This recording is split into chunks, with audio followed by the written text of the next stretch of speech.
오늘 토론하시는 우리 앉으시고요. 이번 첫 번째 섹션을 진행 맡을 양원홍입니다. 반갑습니다. 좀 전에 아주 철학적인 절대 절대 진리를 가까이 들어봤습니다만, 저희들은 폭력에 관한 이야기를 좀 하고자 합니다. 최근 스웨덴 노벨 문학상을 받은 한강 작가는 문학은 생명을 파괴하는 폭력에 대한 저항이다, 이렇게 최근 발표한 적이 있습니다. 그만큼 문학의 기능, 문학의 힘은 여러 가지 중요합니다. 일본 강점기 시대에 거대한 폭력이 우리 민족을 지배하던 시절이 있었습니다. 당시 우리 문학 속에서 당시 우리 민족의 역사를 왜곡하고 또 민족 일제를 미화시키는 많은 역할을 한 작가들이 있습니다. 오늘은 그 작가들이라든가 내용을 살펴보고 이제 우리 역사에 대한 올바른 가치관과 그리고 민족의 정체성을 더욱 강화시키는 시간이 기여되리라 봅니다. 자, 그러면은 먼저 우리 양영길 우리 박사님의 주제 발표가 있겠습니다. 우리 저 양영길 박사님은 지금 현재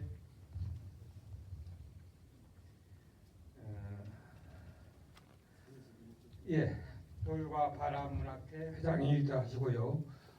저와 함께 제주 작가회 시분과 회원이기도 합니다. 최근에 꼰대를 아저씨 또 발간했으니 여러분 많이 이렇게 보시기 바랍니다. 자, 그러면 약 17분 정도 간단하게 이제 자료집 있으니까 말씀해 주시고요. 우리 허남춘 교수님 약 8분 정도 이렇게 토론 준비해 주시기 바랍니다. 진행하겠습니다.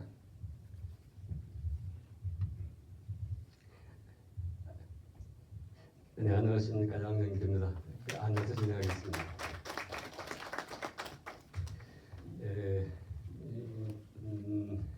우선 우리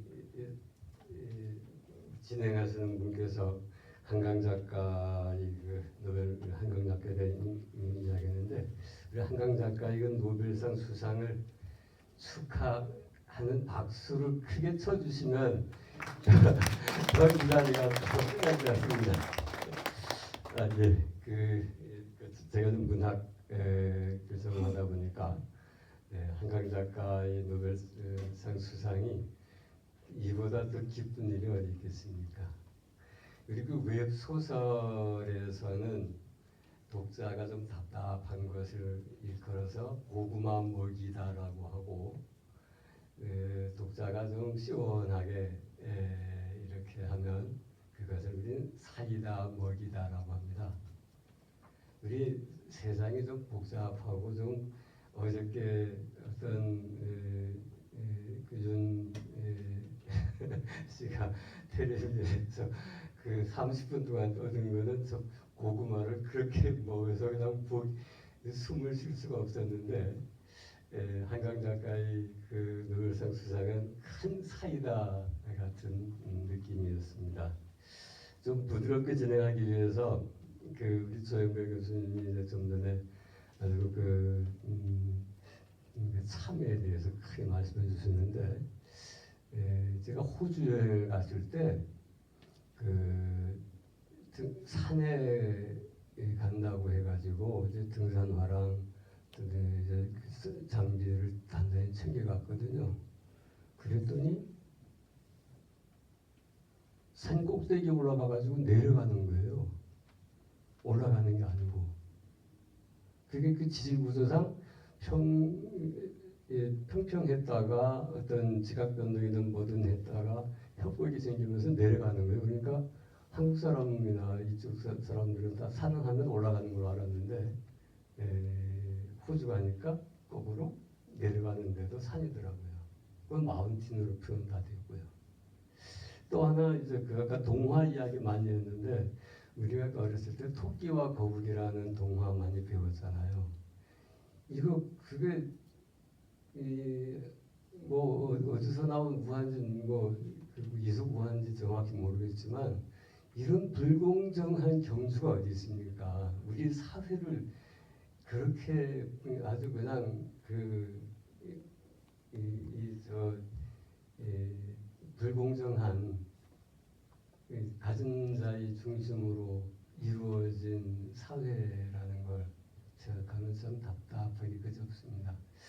그래서 이제 좀 전에 이제 진행자분께서 말씀해 주셨지만은 꼰대론이라는 시집이 이제 제가 7월달에 나왔는데 거기에다가 이런 불공정한 토끼하고 거북이하고 대화하는 이야기가 좀 나옵니다. 예, 지금 그 제목이 도둑맞은 독립, 도둑맞은 역사인식 이렇게 들어갔습니다. 그 45년에 그 6월 25일 날 오키나와가 미군에 의해서 완전 정복됐습니다.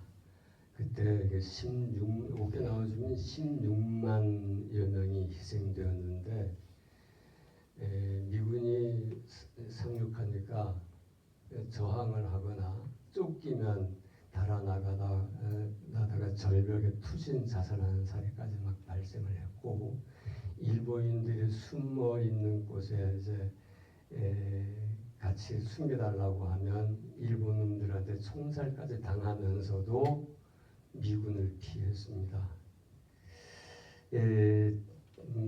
80일 정도의 그 오키나와에서 미군하고 일본이 그렇게 전투를 했는데 아마 우리나라에서도 제주도 같은 경우는 아마 그렇지 않을까. 그 당시 오키나와 주민은 아군은 일본군이고 적군은 미군이었습니다. 우리나라도 일제강점기 때는 아군은 일본군이고 적군은 미군이었습니다. 제주도도 아마도 그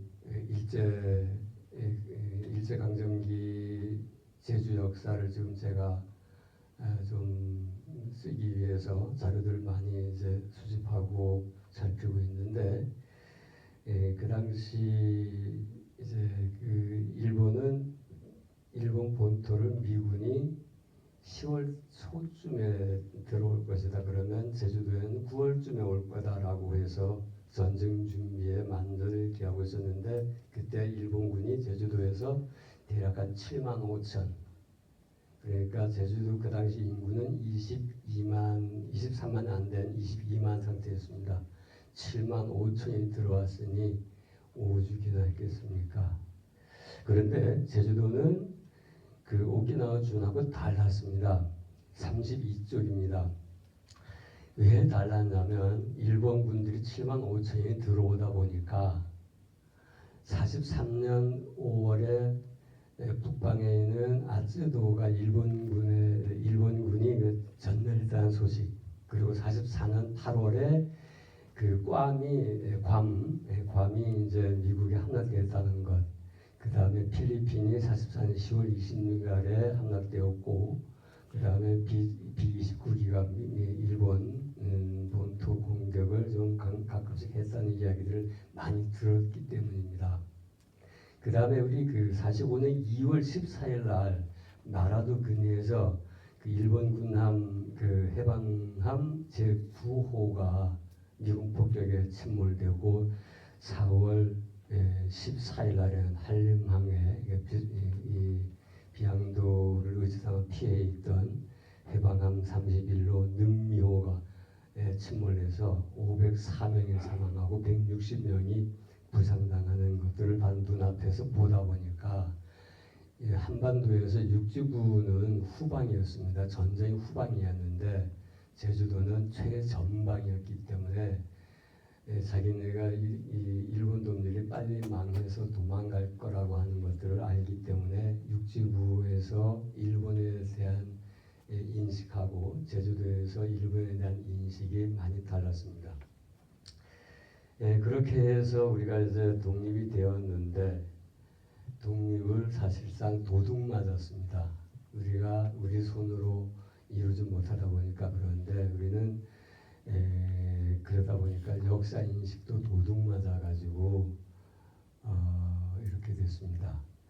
그래서 그 중에서 하나가 고향이 봄이라는 이 동요를 제가 이제 제시했는데 이거 말고도 일제의 어떤 리듬이나 이것들이 꽤 많습니다만 대표적인 겁니다. 나의 살던 고향은이 이분이 일제의 어떤 친일파다 아니다 그걸 떠나서입니다. 이 글을 쓴 사람이 친일파다 아니다 이걸로 이걸 재단하면 절대 안 됩니다. 다만 그 당시 문장이 그렇습니다. 일본식 문장을 쓴 것이 죄는 아닙니다. 그런데 해방이 됐으면 그리고 26년에 작사했으니 지금 이제 100년이 이제 내일모레가 100년인데 내가 살던 고향이라고 바꾼다고 어디 덧납니까? 왜 그걸 못 바꿉니까 지금까지? 이게 답답해서 이래 썼습니다. 그 다음에 문학사론으로 넘어가서 33쪽에 세 번째 단락 잠깐만 보겠습니다. 현재 역사를 말할 때 우리는 과거 사실로서의 역사만 배우고 있습니다. 역사는 그렇지 않습니다. 현재를 지탱해주는 힘으로서의 역사가 있습니다. 이게 바로 이제 민중의 힘입니다. 세 번째, 미래를 예상하게 해주는 전망으로서 역사가 있습니다. 그런데 우리는 이 교육 과정 속에서 건조한 표층사만, 표층이 있는 지하수로 일컬은다는 물, 우리가 먹는 물로 이야기한다면 표층에 고여있는 봉천수만 먹이고 있는 겁니다.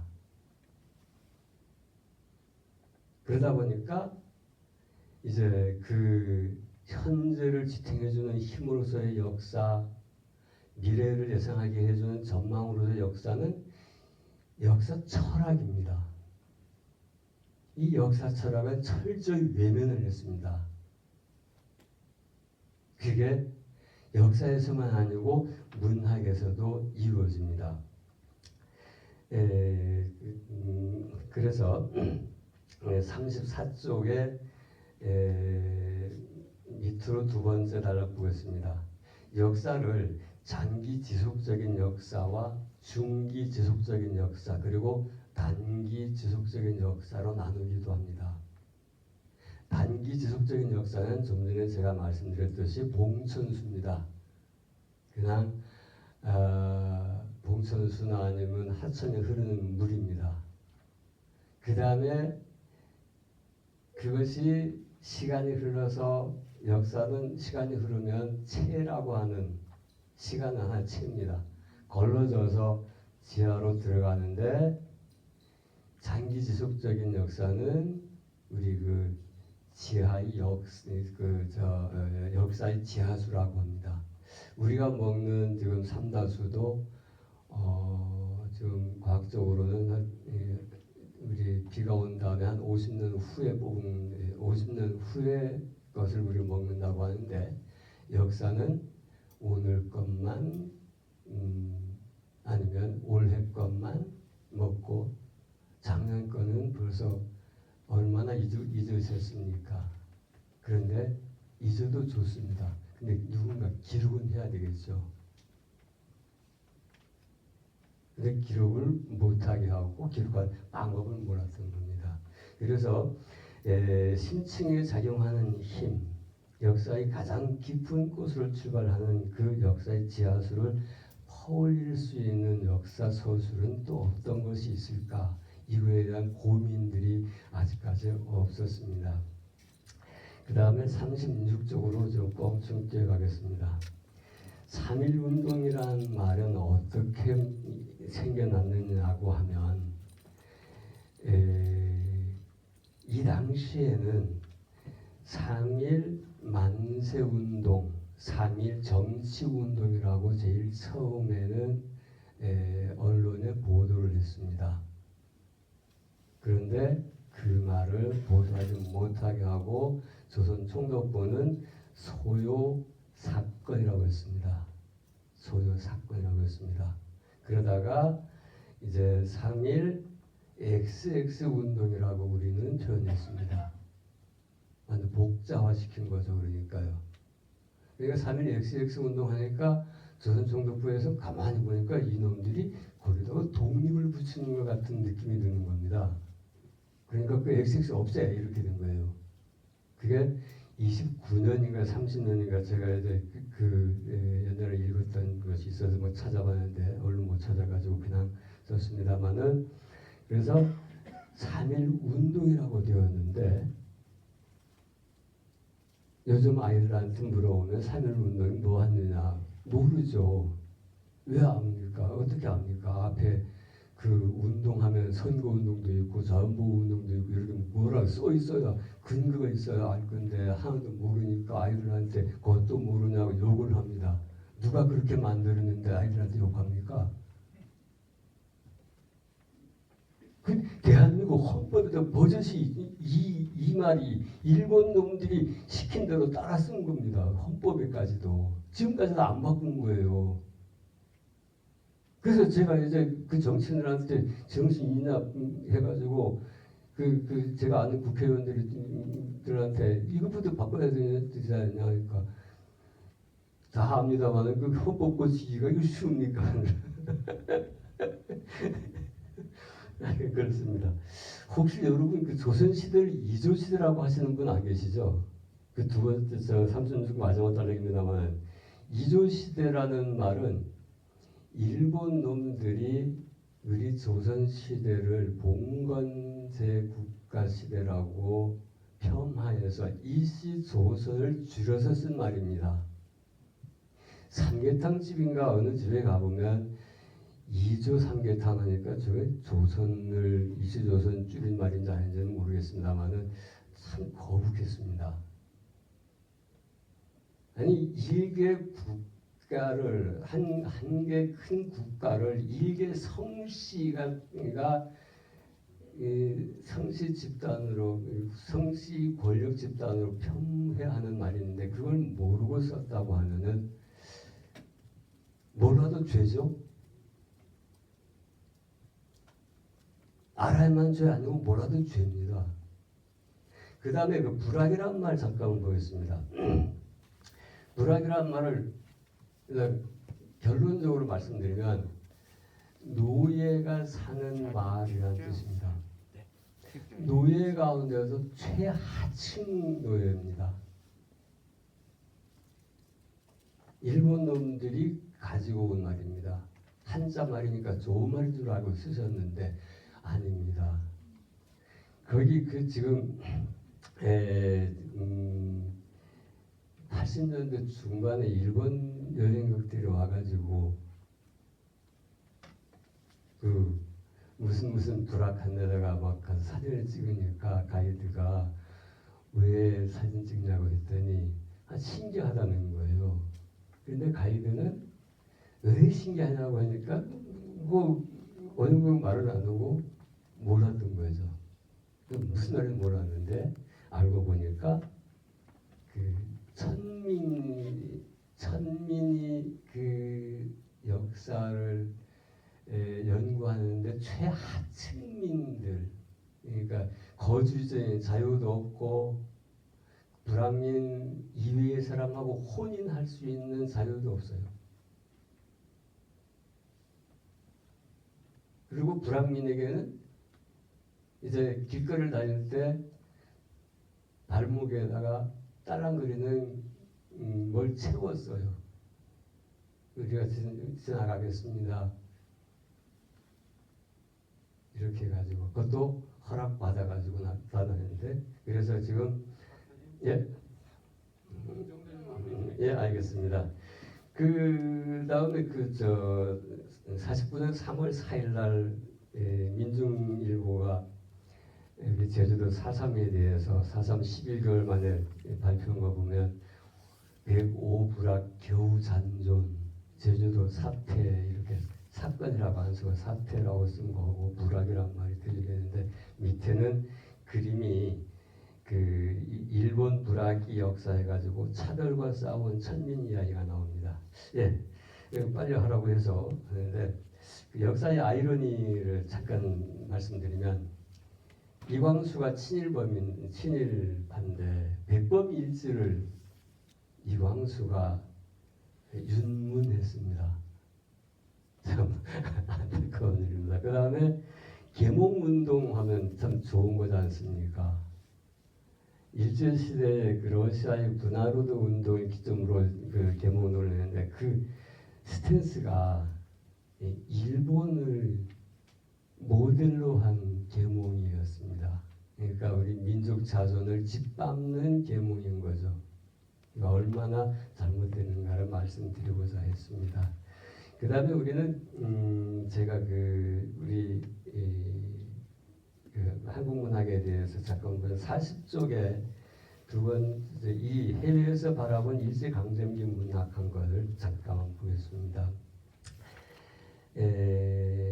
상해에서 발행한 신문에 보면 유해 무익이 문자 그래서 천박, 유치, 유약, 퇴폐하고 글조차 되지 못한 구역내 나는 연애술 뿐이다 이렇게 했는데 우리는 이런 말은 안 가르쳐줬고 일제강점기 작품들만 쭉 늘어놓으면서 좋은 점만 가르쳐줬습니다. 그 다음에 이제 그 문학 박해의 역사, 망명지 문학 이런 것도 참고할 필요가 있는데요. 그냥 다 그 참고는 아직 껑충 넘어가서 46쪽 제일 밑에 커피 타령이라는 걸로 제가 매듭을 짓겠습니다. 일제는 경술 당시 우리 민족이 자주적 근대화의 영향을 모은 광무개혁을 무시하고 대한조국을 조선으로 칭하도록 하였다. 대한민국으로 맺어졌던 여러 나라와의 외교 관계를 해체하고 이를 인정하지 않겠다는 전략이었다. 일본은 자기네 신문물을 이식하여 착취 토대를 구축하기에 혈안이 되었다. 그런데 당시 지식인들은 착취 토대라는 인식에까지는 이르지 못하고 신문물에 놀라 입을 다물지 못하고 일본처럼의 넋을 놓고 있었다. 그 일례로 커피 타령이나 하는 모습도 보아야만 했다. 60, 70년대 고교 교육을 받은 사람들은 이효석이 낙엽을 태우면서라는 수필을 배우면서 살았다. 이 작품은 38년 조선 문학 독배에 실리기도 했다. 일제가 37년 7월 중일전쟁을 일으키고 같은 해 12월 일황 사진을 각급 학교에 배부해서 경배하도록 조치했고 38년에는 국가총동원법, 노동관계법을 발표했고 노무동원 계획을 수립해서 하고 6월에는 반공훈련을 실시하게 됐습니다. 7월에는 국민정신 총동원 조선연맹을 창립을 했고 10월에는 각급 학교에 일본 군가를 보급해서 학교를 군국주의 병영화의 근거로 만들었고 심지어는 창식 개명까지 해야만 했습니다. 근데 어처구니 없게도 커피 타령을 하고 있습니다. 전차를 타고 커피를 볶아들고 그 향기에 취하고 일본이 베풀어준 신문물에 신문능에 취해가지고 어저께도 스스로 자백한 사람이 있는데 이렇게 자백을 한 걸 우리는 아무 의식 없이 배워야 했습니다. 조선 독립이 서 해가지고 김희 독립선언문은 배웠지만 조선 혁명 신채호가 쓴 조선 혁명에서는 안 배워줬습니다. 친일파권 가르쳐 줬는데 죄송합니다. 네, 좋습니다. 여러분 박수 부탁드립니다. 다음은 허남진 교수님 토론 진행하겠습니다. 네, 우리 양현기 선생님이 못다 하신 말씀을 제가 덧보태도록 하겠습니다. 그러니까 제 토론은 선생님 그 견해에 전적으로 동감하면서 거기에 한두 마디 덧보태는 그런 글을 실었습니다. 우선 이제 역사 인식이 도둑 맞았다는 이런 얘기를 쭉 하시면서 이제 나의 살던 고향 예를 들으셨잖아요. 이제 이 어법이 이제 일본식이고 우리 아직 그걸 추종한다 했는데 이 운율조차도 그렇다는 거예요. 나의 살던 고향은 꽃피는 산골 이 7호조거든요. 물론 우리 민요에 445조라고 하는 고유율조가 있긴 하지만요. 이 시대에 만들어진 노래와 특히 동요는 전적으로 일본 7호조를 그대로 닮은 거거든요. 그래서 제가 거기다가 엄마 길 가는 길에 하얀 찔레꽃 태극기가 바람에 펄럭입니다. 다 이 7호조거든요. 이걸 아직 벗어나지 못하고 있는 거예요. 우리 모 방송국에 보면은 한일 가왕전 그러면서 뽕짝을 지금 계속 파고 있잖아요. 웃기는 일이에요. 아마 일본의 뒷돈이 아마 들어온 것 같은데요. 하여튼 이런 모든 뭐 운율조차도 아직 일제의 잔재에서 벗어나지 못하고 있다 이런 얘기를 했고요. 두 번째는 선생님께서 이제 제도 교육을 지적하셨는데요. 이 제도 교육이 일제 시대 때의 식민지 교육을 그대로 답습한 거예요. 바뀌지 않았어요. 그래서 이 제도 교육 속에서는요, 특히 이념을 강조했어요. 이데올로기를 강조했었어요. 그래서 일제의 폭력성이나 이 독재 국가의 폭력성이 똑같았다. 그래서 이념만을 강조하며 아이들을 가르쳤다 하는 거고요. 그래서 이제 이승복 설화를 우리가 진짜처럼 배웠죠. 이 아이는요, 나는 공산당이 싫어요 이랬다며요. 어린아이가 엄마 치마끈을 잡고 엄마에게 뭔가 라면당 사달라고 해야 할 아이가 공산주의가 싫다라고 외치다가 죽었다는 거예요. 그래갖고 대한민국 전 초등학교에 다 이승만 동상을 다 세웠어요. 이승복. 죄송합니다. 그놈이나. 하여튼 이승복 이런 동상을 만들었던 이런 시대의 이데올로기 교육 속에 피폭당하고 살았고요. 지금도 크게 바뀌지 않았다는 게 너무 문제다 하는 점을 적었고요. 이제 일제의 잔재와 덧붙여서 이 식민주의 잔재인데 신식민의 잔재가 뭐냐면 미국 추종주의라고 할 수 있죠. 모든 교육제도가 미국에서 들어왔고요. 미국 따라하기만 계속되었던 거예요. 그러니까 이 온통 뭐 미국판이고요. 태극기 부대들은 꼭 뭘 들고 나옵니까? 같이 성종을 들고 나온단 말이에요. 이런 웃기는 세상이 어디 있습니까? 거기에 더 미친 놈도 있죠. 이스라엘 국기를 갖고 나오는 놈도 있어요. 이게 나랍니까? 그죠? 그런 이제 얘기를 이 두 번째 밑에 썼습니다. 그래서 4,000년 역사를 송두리째 부정하면서 시대 구분이 딱 두 개입니다. 근대와 전근대 이렇게. 그럼 우리 양명기 선생님은 전근대적이셔. 이러면 이게 칭찬입니까? 욕입니까? 욕이죠. 어떤 시대는 칭찬받고요. 근대라고. 어떤 시대는요. 전근대라고 욕먹는 이런 역사 구분이 어디 있습니까? 세상에.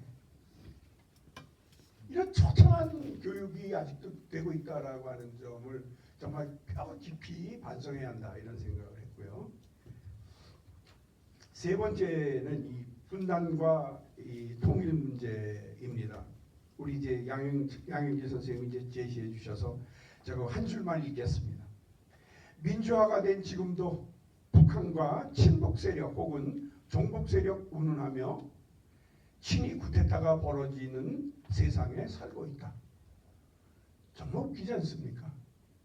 우리가 일본도 이제 35년을 지배했던 그 제국주의 국가도 용서하고 사는데 이제 북한을 이제 용서해 줄 때가 되지 않았나 하는 생각을 하면서 이 통일을 이야기하지 않는 요즘의 풍토를 아파하면서 여기다 글을 적었고요.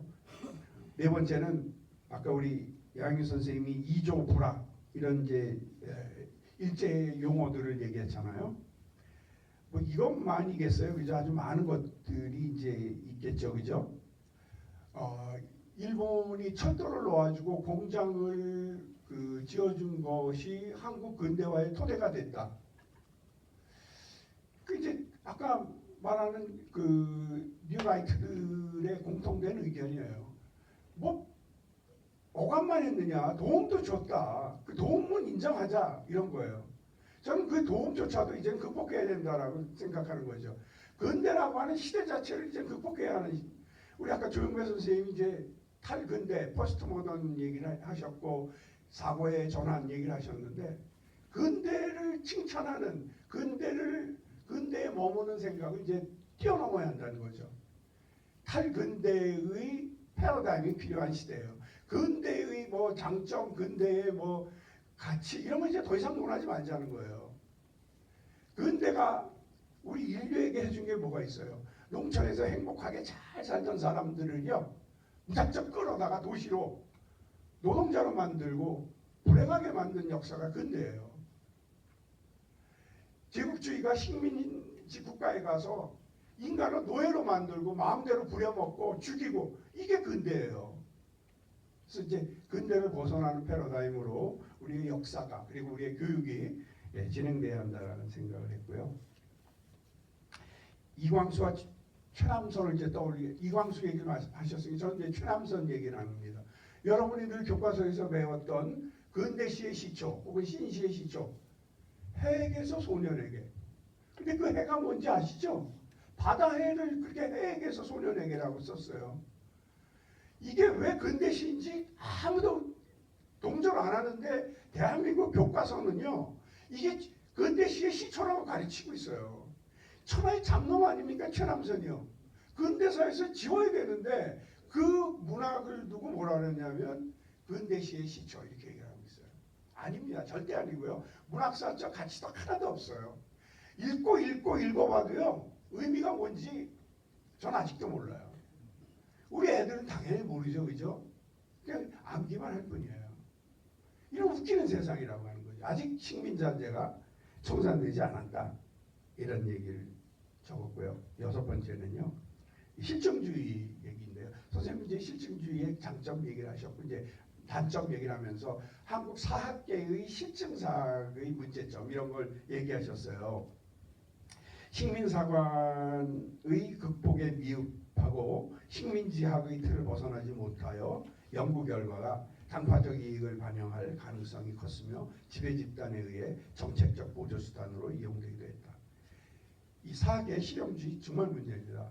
아직도 눈에 보이는 것, 자료가 근거가 남겨진 것만 사실로 인정하는, 다른 근거들 있잖아요. 구술이라거나 무슨 어떤 우리의 민속 이런 것들 인정하지 않는 거예요. 사학계가 꽉 막혀 있어요. 제가 여기에다가 이병도를 거론했는데, 이병도, 서울대의 이 이병도에서 시작된 이 실증사학이 대한민국 역사 연구를 아주 망쳐버린 거예요. 근데 아직도 우리 사학과 교수들이요, 이 실증사학에 아직 매인 경우가 많아요. 그래서 이제 그거에 대해서 한번 좀 비판했고요. 마지막으로 커피 향기에 대해 이제 말씀하셨잖아요. 이호석을 좀 거론했어요. 1931년 카프에서 이제 해체되고 나온 다음에 있잖아요. 그 일본 은사님, 중학교 때 은사님의 도움으로 총독부 경무청에 가서, 경무부에 가서 근무를 했었어요. 한국인을 감찰하는.